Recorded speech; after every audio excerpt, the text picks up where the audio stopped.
जय श्री राधे। श्री हरिवंश राधा वल्लभ लाल की जय। हरिवंश महाप्रभु की जय। परम पूज्य गुरुदेव महाराज की जय। समस्त संतन हरिभक्तन की जय।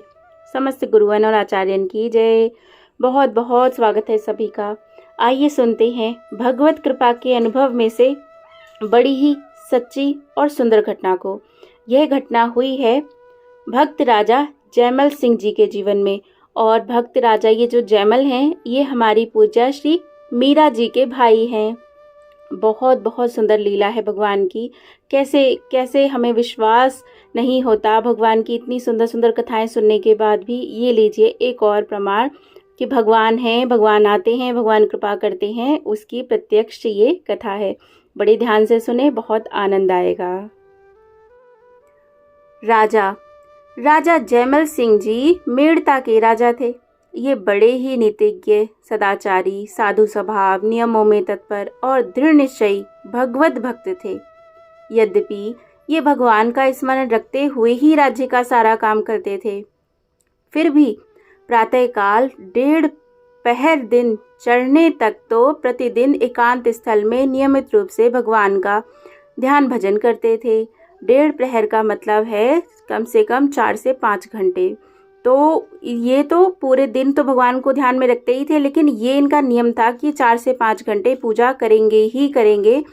और देखते हैं फिर आगे क्या होता है। इतना दृढ़ निश्चयी इनका जो ये नियम है।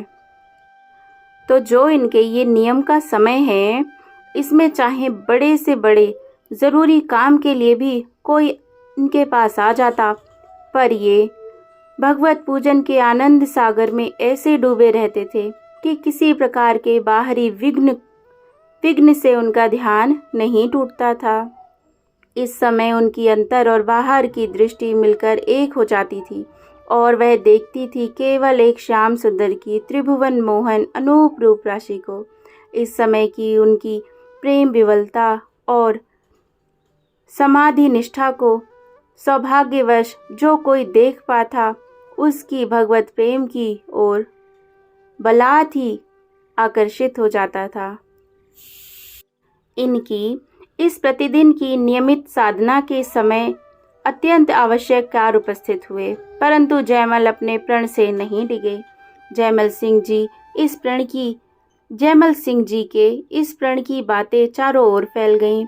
एक दूसरा राजा जो इनके कुटुंब का ही था, मतलब इनके परिवार का ही था, ईर्ष्या और दुर्बुद्धिवश जयमल से वैर रखता और इन्हें सताने का कोई मौका नहीं छोड़ता।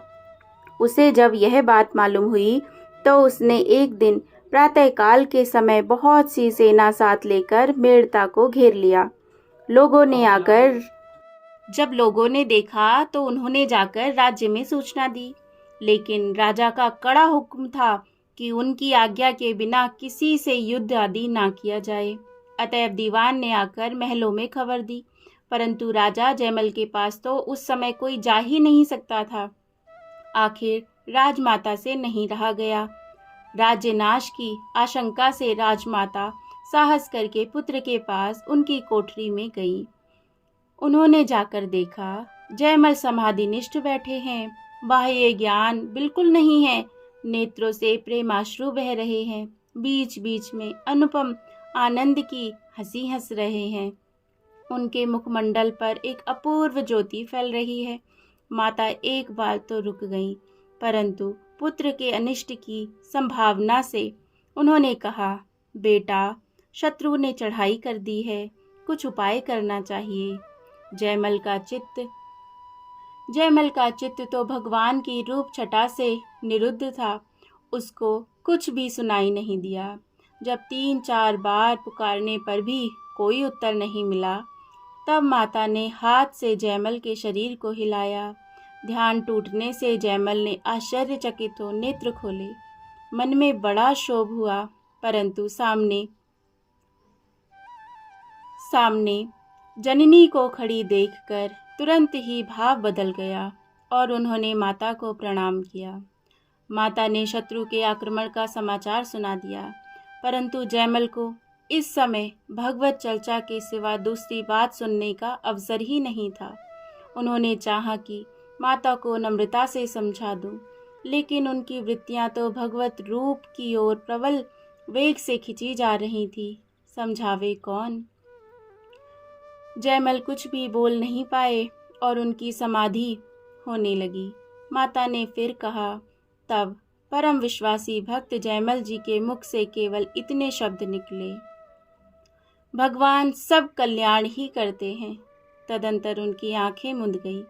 वह फिर सुख दुख, हानि लाभ और जय पराजय की भावना से बहुत परे के मनोहर नित्य आनंदमय प्रेम राज्य में प्रवेश कर गए। जगत की शुद्र आंधी उनकी मन रूपी हिमालय के अचल शिखर को तनिक भी नहीं हिला सकी। माता दुखी मन से निराश होकर लौट गईं। श्री राधे। रणभेरी बजने लगी। शत्रु सेना कोई बाधा ना पाकर नगर में घुसने लगी। अब योग क्षेम का भार वहन करने वाले भक्त भावन से नहीं रहा गया। श्याम सुंदर त्रिभुवन कंपाने वाले वीरेंद्र वेश में शस्त्रादि सुसज्जित हो अकस्मात शत्रु सैन्य के सामने प्रकट हो गए। महाराज रघुराज सिंह जी लिखते हैं। क्या लिखते हैं? बड़े ध्यान से सुने। जानी निज सेवक निरत निज पूजन में, अपने सेवक को अपने पूजन में जानकर चढ़ के तुरंग श्याम रंग को सवार है। तो जो श्याम सुंदर हैं वो सवार हो गए। कर करवाल धारी कालहू को काल मानो। कर में उन्होंने जो है तलवार ली है और ऐसे लगते हैं जैसे कालों के भी काल हों। पहुँचियो उताल जहाँ सैन्य बेशुमार है। वहाँ पहुँच गए। कहाँ? जहाँ पर सारी जो बेशुमार सेना है वो खड़ी है। चपलासो चमकी चहुकी चलाई बाजी। और उन्होंने जो तलवार को चलाना शुरू किया है। भटकन राजी काटी करत प्रहार है। तो ऐसे सुंदर प्रहार भगवान करते हैं। रघुराज भक्त राज लाज राखवे के काज। तो ये रघुराज जी हैं, ये लिख रहे हैं कि भक्त राज जो जयमल जी हैं उनकी लाज राखिबे के काज, कि अपने भक्त की लाज रखने के लिए भगवान समर बिराज्यो वसुदेव को कुमार है।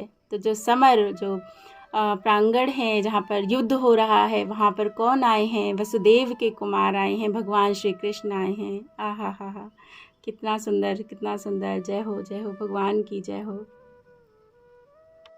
ब्रह्मा और यमराज जिसके शासन से सृष्टि की उत्पत्ति और संहार करते हैं, उनके सामने शूद्र राजपूत सेना किस गणना में थी।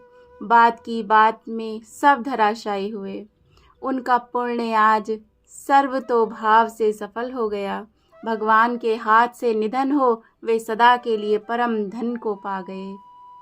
शत्रु राजा घायल होकर जमीन पर गिर पड़ा। पलों में इतना काम कर घोड़े को घुड़साल में बांध सवार अंतर ध्यान हो गया। भगवान को देर ही कितनी लगती है कुछ भी करने में। तो सारी सेना को पराजित कर दिया। जो शत्रु का जो राजा आया था, शत्रु सेना से जो राजा आया था वो भी बेहोश हो गया। इनसे जुड़ी हुई भी सुंदर कथा है, मैंने किसी संत से सुनी थी, फिर कभी हम सुनेंगे, जो लड़ने आए थे। और इसके बाद ही भगवान ने क्या किया, जिस घोड़े को लेके गए थे उसे घुड़साल में भी बांध दिया और अंतर ध्यान हो गए। इधर जयमल जी की पूजा शेष हुई। उन्होंने तुरंत अपना घोड़ा मंगवाया। देखते हैं तो घोड़ा थक रहा है, उसका शरीर पसीने से भीग रहा है और वह हाँफ रहा है। राजा ने पूछा कि इस घोड़े पर कौन चढ़ा था, परंतु किसी ने कोई जवाब नहीं दिया। यह रहस्य को कोई जानता ही तो नहीं था। इतने में लोगों ने दौड़ते हुए आकर खबर दी कि शत्रु सेना तो सब मरी पड़ी है। राजा को बड़ा आश्चर्य हुआ। वह घोड़े की बात भूलकर तुरंत नगर के बाहर पहुँचे। देखते हैं लाशों का ढेर लगा है और विपक्षी राजा घायल से पड़े हैं। जयमल उनके पास गए और प्रेम भाव से जय श्री कृष्ण करने के लिए उससे युद्ध का विवरण पूछने लगे। उसने हाथ जोड़कर कहा, महाराज, आपके यहाँ अनूप रूप शिरोमणि श्यामल मूर्ति महावीर कौन है? उन्होंने अकेले ही मेरी सारी सेना का संहार कर डाला। और मुझको भी घायल करके गिरा दिया। आहा, कैसा अनोखा उनका रूप है। जब से मैंने उन नौजवान त्रिभुवन मनमोहन को देखा है, मेरा चित्त उन्हें फिर से देखने के लिए व्याकुल हो रहा है। जयमल अब समझ गए कि ये सारी मेरे प्रभु की लीला है। उनका शरीर पुलकित हो गया, नेत्रों से प्रेमाश्रु बहने लगे।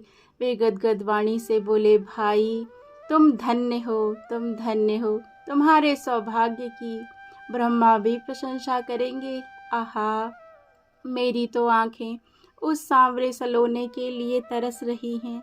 तुम धन्य हो जो आज सहज ही में उनका दर्शन पा गए। अब उसका सारा वैभव, उसका सारा जो वैर था वो जाता रहा। जयमल ने बड़े सम्मान और आराम के साथ उसे अपने घर पहुंचा दिया। वहां पहुंचकर वह भी सपरिवार भगवान का परम भक्त हो गया। बोलो भक्त और उनके भगवान की जय। जय जय श्री राधे, जय जय श्री राधे, जय जय श्री राधे। कितनी प्यारी सुंदर कथा ना, और सत्य कथा। जय हो, जय जय श्री राधे।